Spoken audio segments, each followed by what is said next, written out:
नमस्कार। आज के इस व्याख्यान में प्रिय बच्चों, आप सभी का स्वागत है। मैं इंदिरा सारस्वत, सह आचार्य श्री कल्याण राजकीय कन्या महाविद्यालय सीकर। विद्यापति के पदों की व्याख्या के क्रम में आज हम 5वें पद की व्याख्या करेंगे। पद की पंक्तियां पहले हम पढ़ेंगे, फिर कठिन शब्दों के शब्दार्थ जानेंगे, इसके पश्चात प्रसंग एवं व्याख्या करेंगे। पंक्तियां इस प्रकार है। सखी है कतहु न देख मधाई, कांप शरीर थीर नहीं मानस अपदि नियर भली आई। माधव मास तिथि भंड माधव अवधि कहीं पिए गेला, कुछ जुग संग परसि कर बोलने ते परती थी मुहि बेला। मृग मद चंदन परिमल कुमकुम के बोल शीतल चंदा, प्रिय विषलेख अनल जो बरिसे विपत्ति चिन्हई भल मंदा।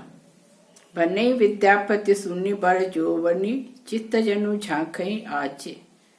प्रिय विषलेख कलेश मिटावत, पालम विलसी समाचे। मैथिली कोकिल विद्यापति की पदावली से रचित इस पद में कि जब श्री कृष्ण मथुरा चले गए तो श्री कृष्ण के मथुरा चले जाने के पश्चात राधा अत्यधिक विरह से व्यथित हो जाती है और विरह पीड़िता राधा अपनी सहेली से अपनी विरह की पीड़ा को, विवस्था का वर्णन करते हुए राधा कहती है। राधा ने अपनी सखी से कहा कि ये सखी, मैं प्रियतम कृष्ण की प्रतीक्षा करती रही, लेकिन मैंने कहीं भी श्री कृष्ण को नहीं देखा। सखी हे कतहु न देखी मधाई, हे सखी कि मैं श्री कृष्ण की प्रतीक्षा करती रही, लेकिन मैंने कहीं भी माधव को, कृष्ण को नहीं देखा। कहा नहीं देखा? उन्होंने मथुरा से वापस आने की जो कृष्ण ने तिथि बताई थी, उस तिथि को याद करके मेरा शरीर विरह के कारण कंपायमान है। आगे राधा कहती है,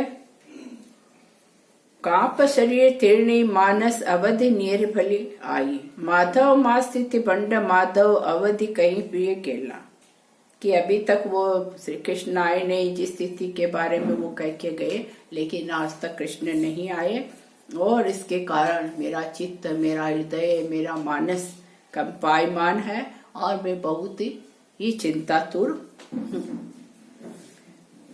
आगे राधा कहती है कि अब मेरा हृदय स्थिर भी नहीं है और मन भी बेचैन है, क्योंकि श्री कृष्ण के आने की अवधि भी समीप आ गई है।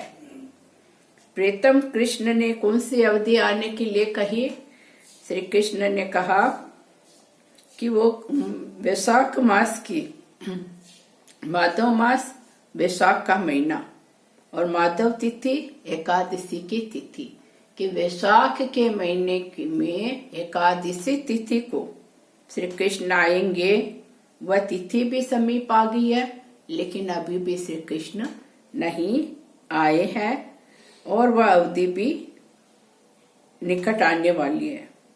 जाते समय श्री कृष्ण ने क्या कहा? कुछ जुग संग परिसि कर बोलने ते परतीति मुहि फैला, कि जब श्री कृष्ण यहाँ से मथुरा गए तो जाते वक्त उन्होंने मेरे कुछ जुग, मेरे दोनों स्तनों अर्थात वक्ष स्थल का स्पर्श करके उन्होंने कहा, छू करके जो उन्होंने कसम खाई, शपथ खाई, इससे राधा कहती है कि मुझे और ज्यादा पढ़ती थी, विश्वास, पूरा विश्वास हो गया कि श्री कृष्ण वापस लौटकर जो अवधि, जो समय उन्होंने आने के लिए बताया है, निश्चय ही श्री कृष्ण जल्दी ही अपनी इस निश्चित अवधि में लौटकर आएंगे, क्योंकि उन्होंने मेरे वक्षस्थल का स्पर्श करके कि सौगंध खाई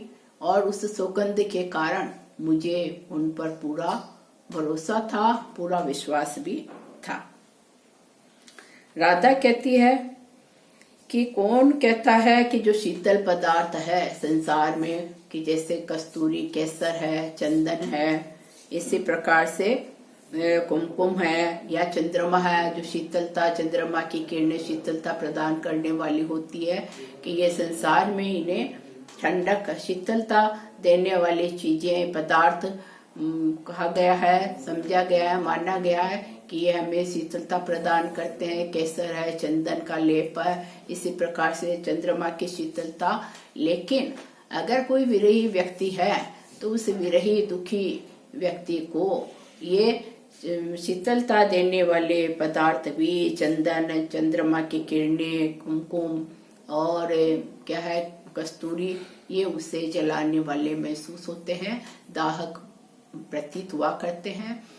जो चीजें संयोग में व्यक्ति को अच्छी लगती है, वही चीजें दुख के समय, वियोग के समय अग्नि के समान दाहक, जलाने वाली महसूस हुआ करती है। आगे के पंक्तियों में राधा कहती है, बनई विद्यापति सुन बड़ जोवत चित जनु झांके आजे, पिय बिस लेख कलेस मिटावत पालंब विलसी समाजे। तो विद्यापति कहते हैं, बनई विद्यापति सुनु बड़ जोवती। बनई कहना कि विद्यापति जो कवि है, उन्होंने राधा से कहा कि हे श्रेष्ठ युवती सुनो। जोवती युवती, हे श्रेष्ठ युवतियों में शिरोमणि राधा, सुनो कि आज तुम अपने मन में पश्चाताप मत करो। पिए विषलेख, विषलेख वियोग, कि तुम्हारे वियोग को मिटाने वाले श्री कृष्ण तुम्हें जल्दी ही मिलेंगे, अवश्य तुम्हारी उनसे भेंट होगी। तुम अपना जो है वह पछतावा, पश्चाताप मन से निकाल दो, पश्चाताप मत करो, कि तुम्हें तुम्हारे प्रियतम शीघ्र ही तुम्हारी पीड़ा को, विरह व्यथा को, दुख को मिटा देंगे। जल्दी ही श्री कृष्ण से तुम्हारा मिलन होगा, तुम्हारी उनसे जल्दी ही भेंट होगी। और हे राधा, कि तुम्हारा जो वियोग है, तुम्हारी विरह की जो पीड़ा है, व्यथा है, वह भी शीघ्र ही समाप्त हो जाएगी। ऐसा विद्यापति कवि राधा को संबोधित करते हुए कहते हैं। यहाँ बताया गया राधा की विरह दशा का वर्णन किया गया है, जो कि सामान्यतया हमारे कवि जो संयोग श्रृंगार रस का वर्णन करते हुए संयोग और वियोग श्रृंगार का वर्णन करता है। लेकिन हम कहेंगे कि जो वास्तव में जो वियोगी व्यक्ति है, तो उस वियोगी व्यक्ति को संयोग काल की जो सुखद वस्तुएं जो उसे अच्छी महसूस होती है, अपने मन को अच्छा लगने वाली जो चीजें होती है मिलन के समय की, संयोग काल की, वही शीतलता प्रदान करने वाली चीजें वियोग काल में उसके लिए चलाने वाली महसूस होती है, उसे अच्छी नहीं लगा करती है।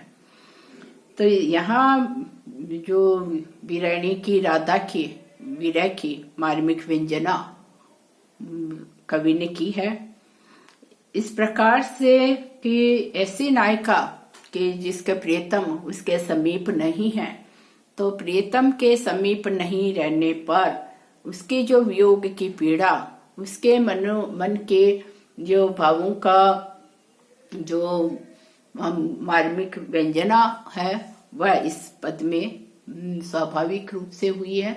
उसका सुंदर चित्रण कवि ने यहाँ किया है। अलंकारों का अगर हम कला पक्षी रूप से इस पद में अलंकारों का प्रयोग देखें, तो अलंकारों में यहाँ अनुप्रास की छटा हमें दिखाई देती है। इसी प्रकार यमक अलंकार का प्रयोग हुआ है और रूपक अर्थांतर न्यास अलंकार का प्रयोग हुआ है। और संपूर्णतः जो ये विद्यापति का पद है उसमें गेयता भी है कि इनके पद गाए जाने योग्य है। धन्यवाद।